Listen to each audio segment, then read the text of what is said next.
Okay, so the next class we're going to run through is going to be the Hellion, which is probably the most powerful class in the game currently, and this is as of, again, April 2015, so pretty early in the early access. We've probably got another 3 to 4 months before launch. So running down through the Hellion, primarily a damage dealer, probably the best damage dealer in the game, in my opinion. Very close with the Leper overall and less chance to miss.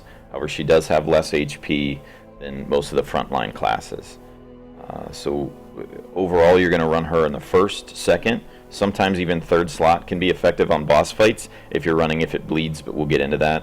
But primarily first slot, she's the best because she has the chance to run Iron Swan. You could use this ability, and that will allow her to damage the back row, which again is usually where most of your stress and or damage is coming from, depending on the mob. So as you look at the Hellion overall, she's actually fairly good at disarming traps. She's really versatile.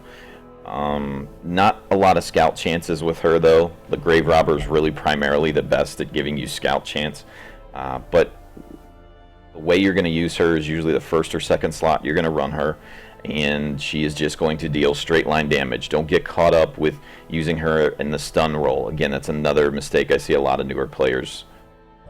They're trying to stun their way through fights rather than just doing the damage. Just do the straight line damage. Don't bother with the stunning. A lot of people disagree with me on that. I can tell you guys with as much as I have, I mean, I've almost hit 1,000,000 gold on my main play. I have almost 300 hours at this point, so I would tell you just run straight line damage. So moving on to combat skills and what you want to do with her. So these are the skills you're primarily going to take, and again, Adrenaline Rush we're not going to worry about. It's fairly situational, but Wicked Hack is your standard damage deal.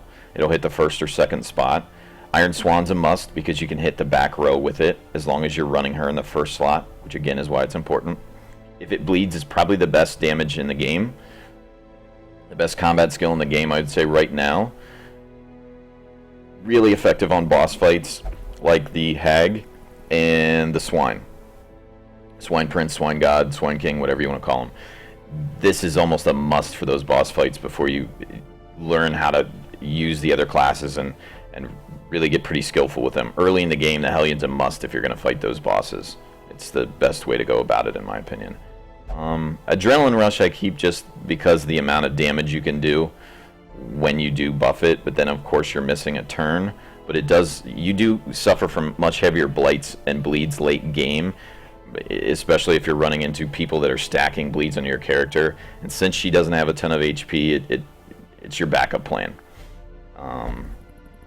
But you do have Breakthrough. Again, it would be extremely situational where you have a lot of mobs that are really low health and you want to try and finish them off. But if you look at the debuff she takes, minus 15 dodge and minus 20% damage, that's really, really bad. Unless you think it's going to be the last attack of the fight. Then it becomes slightly viable. And it's the same thing with a stun. Her stun does so much to hurt herself afterwards. You better have somebody else that can finish the mobs off, because the main reason you're bringing her is to deal straight line damage. So those are your combat skills you're going to take. In my recommendation, that's what you're going to run.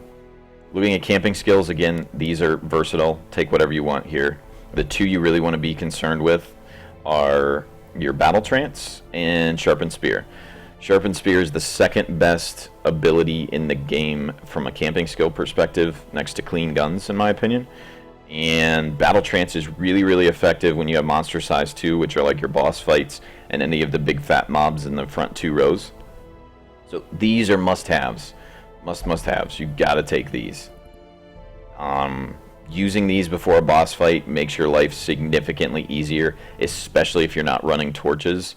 Running this without running a torch means you would have an additional 16% chance to crit currently in the game, which is amazing. If you're running already, this move would be at 9%, so you're looking at maybe 1 in 4 chance to crit, not counting Trinkets you're going to run.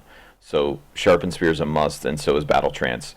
The Hellion is without a doubt the best hero to bring to a boss fight currently in the game. The Hellion's the best overall class you want to bring for a boss fight. So that's a rundown of your camping skills. Looking at overall, what trinkets you're going to want to bring would be the Bleeding Pendant. The Bleeding Pendant, one of the best trinkets in the game. I will be very shocked if it's not nerfed shortly. One of the best trinkets in the game, and it's fairly easy to acquire for the Hellion. Really, really good with just 10% damage buff. And then the Hell's Hairpin is another one that's really strong late game.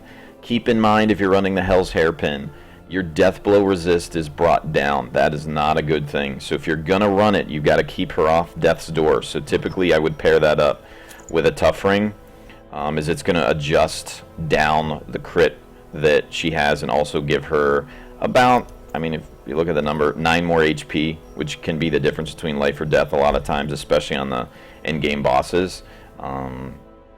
If you have somebody who can buff accuracy, a Legendary Bracer is another consideration with a lot of damage and a lot of crit chance. But the Hellion's a great person to pair up with a Jester. As her crit chance goes up, she can single-handedly manage your stress throughout the party. So that is the basics of the Hellion. Hopefully this has been helpful. If you guys think of any other tips you can advise for newer players for the Hellion, throw them down in the comments below. Thanks for watching, guys. See ya.